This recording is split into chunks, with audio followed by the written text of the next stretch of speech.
Portugueses, pela primeira vez em 45 anos de Assembleia da República, o Orçamento do Estado não foi aprovado.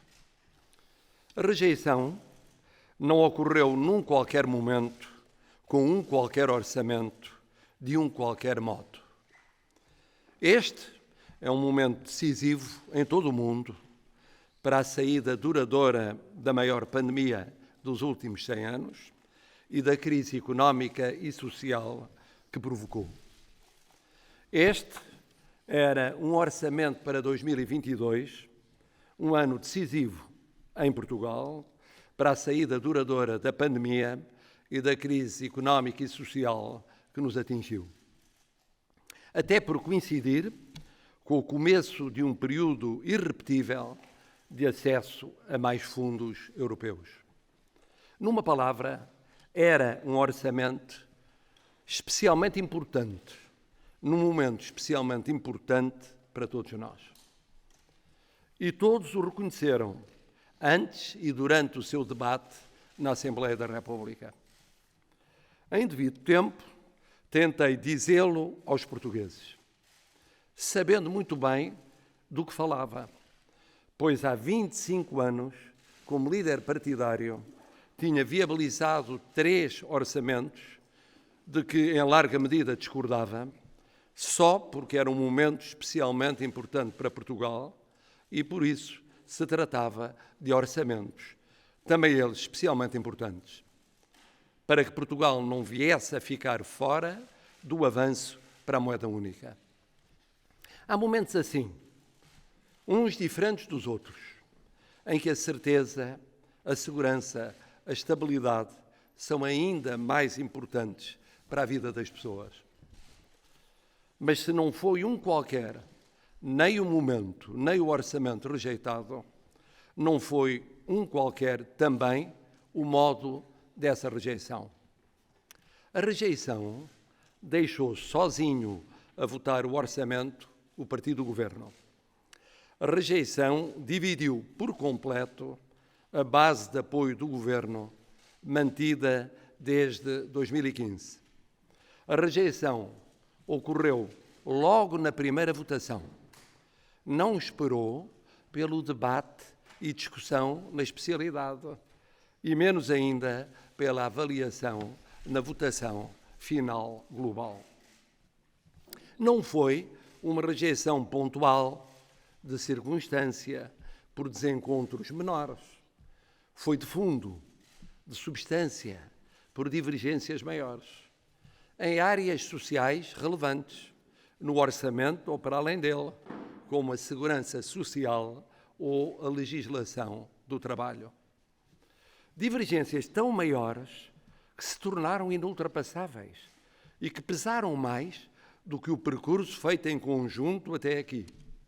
E, sobretudo, pesaram mais do que a especial importância do momento vivido, à saída da pandemia e da crise económica e social, e do que o orçamento a votar nesse momento.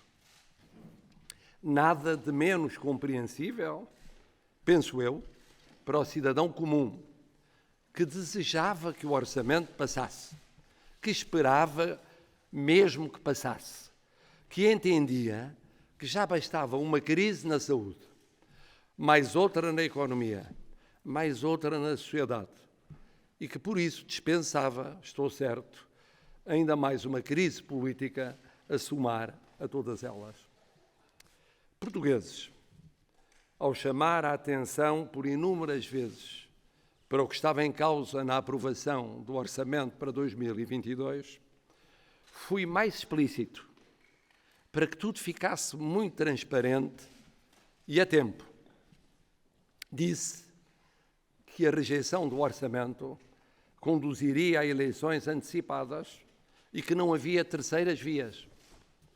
Não havia a terceira via de esperar que um novo orçamento, a apresentar na ressaca do rejeitado, permitisse converter em diferenças menores o que era apresentado publicamente como divergências maiores e corrigir de forma credível, aos olhos dos portugueses, uma rejeição logo à partida do orçamento. não havia a terceira via de manter em vigor o orçamento do Estado para este ano, para 2021.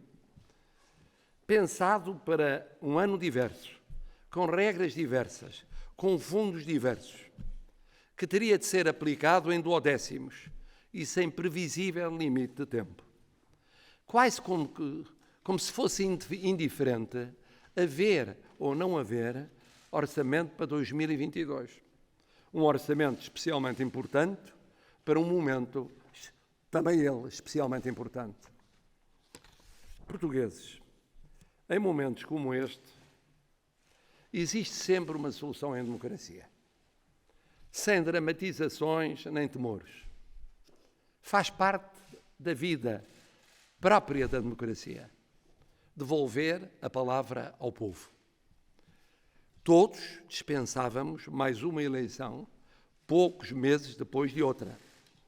Mas é o caminho que temos pela frente para refazer a certeza, a segurança, a estabilidade, ultrapassando esta rejeição do orçamento.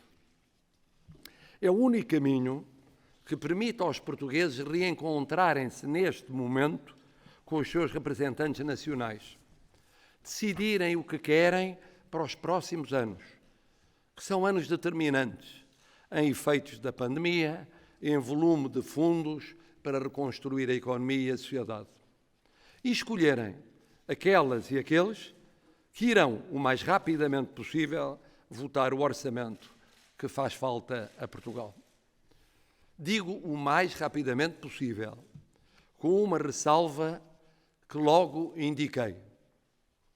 Sabemos todos que campanha eleitoral, bem como debates audiovisuais que a devem anteceder, realizados no Natal, o primeiro Natal depois daquele que, em boa verdade, não tivemos, ou pelo Ano Novo, são a todos os títulos indesejáveis e podem ser meio caminho mandado para um aumento da abstenção. O sensato é apontar para debates e campanha a começar em 2022, mas não em cima do dia de Ano Novo. E, ainda assim, termos eleições em janeiro. Como eu disse desde o primeiro momento, compatibilizando a desejável rapidez com a devida atenção a um período sensível na vida das pessoas. Portugueses, ouvi os partidos políticos e o Conselho de Estado nos termos da Constituição.